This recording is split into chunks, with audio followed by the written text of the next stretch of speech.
আসসালামু আলাইকুম। আবার একটি নতুন ভিডিও নিয়ে আপনাদের সামনে চলে এসেছি। আজ আপনাদের তৈরি করে দেখাবো চট্টগ্রামের ঐতিহ্যবাহী একটি ভর্তা রেসিপি।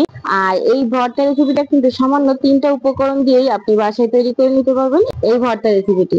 এটা কিন্তু আপনি গরম ভাত, পোলাও এবং খিচুড়ি যেকোনো কিছুর সঙ্গে সার্ভ করতে পারবেন এমন লবণীয় একটি রেসিপি। যাদের শরীর খারাপ, মুখের রুচি নেই, তারা কিন্তু এই ভর্তাটা অবশ্যই একদিন ট্রাই করবেন। দেখুন মুখে রুচি আনতে ম্যাজিকের মতো কাজ করবে। এর জন্য আমি নিয়ে নিয়েছি শুকনা মরিচ, আর আমি এখানে 8 থেকে 10টা শুকনা মরিচ নিয়েছি। আমার এই মরিচটাতে একটু ঝাল বেশি, এই কারণে আমি একটু 8 থেকে 10টা নিয়েছি। এখানে আমি 6টা পেঁয়াজ একটু টুকরা করে নিয়েছি, আর 2টা রসুন আমি এখানে কোয়া বেছে নিয়েছি। এগুলোকে সবকিছুকে আমি ব্লেন্ডারে মিহি পেস্ট করে নিব। আপনারা চাইলে কিন্তু আপনার এগুলি শিলপাটাতেও বেটে নিতে পারেন, আবার যদি চান তাহলে কিন্তু আমার মতো ব্লেন্ডারও পেস্ট করে নিতে পারেন। এই ভর্তার ক্ষেত্রে ব্লেন্ডারে পেস্ট করলে বেশি ভালো হবে। এই ভর্তাটা এতটাই মজাদার যে কি বলবো, না খেলে কিন্তু বুঝতে পারবেন না। দিয়ে দিচ্ছি সরিষার তেল। আমি এখানে 1/3 কাপ সরিষার তেল নিয়ে নিয়েছি। তেলটা সামান্য একটু গরম হলে আমি পেস্ট করে রাখা ভর্তার উপকরণগুলো দিয়ে দেবো, আর দিয়ে দিব সামান্য একটু লবণ। স্বাদ অনুযায়ী লবণ দিয়ে দেবেন, যে যার ইচ্ছা মতো,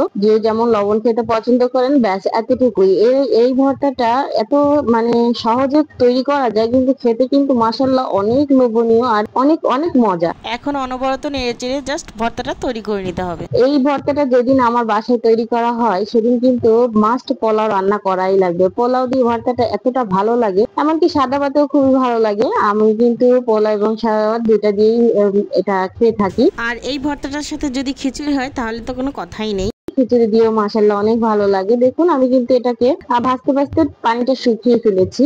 আর এখন কিন্তু আরো কিছুটা সময় আমি এখানে ভেজে নিব। সামান্য কিছুটা তেল ভেসে উঠেছে। আমি এখানে ভাজতে ভাজতে পুরোটা তেল যখন বের হয়ে আসবে, তখন কিন্তু বুঝতে হবে আমার ভর্তাটা হয়ে গেছে। এই পর্যায়ে আপনারা একটু লবণটা চেক করে নেবেন। আর যারা আমার এখনো পর্যন্ত এই ভিডিওটা কন্টিনিউ করছেন, তারা অবশ্যই একটি লাইক করে দিবেন। আপনারা অনেকেই আছেন লাইক করতে ভুলে যান, প্লিজ একটি লাইক করে দিবেন। দেখুন আমার এখানে কিন্তু তেলটা ছেড়ে দিয়েছে ভর্তা থেকে। এই পর্যায়ে কিন্তু আমি আর এটা ভাজবো না। আমি এখন এটাকে নামিয়ে একটি সার্ভ ডিশে দেখিয়ে দিচ্ছি। দেখুন এই মজাদার ভর্তাটা আপনারা কে কে ট্রাই করেছেন কমেন্টে জানাতে কিন্তু ভুলবেন না। যারা এখনো ট্রাই করেননি অবশ্যই একদিন ট্রাই করবেন, দেখবেন খেতে মাশাআল্লাহ অনেক ভালো লাগে।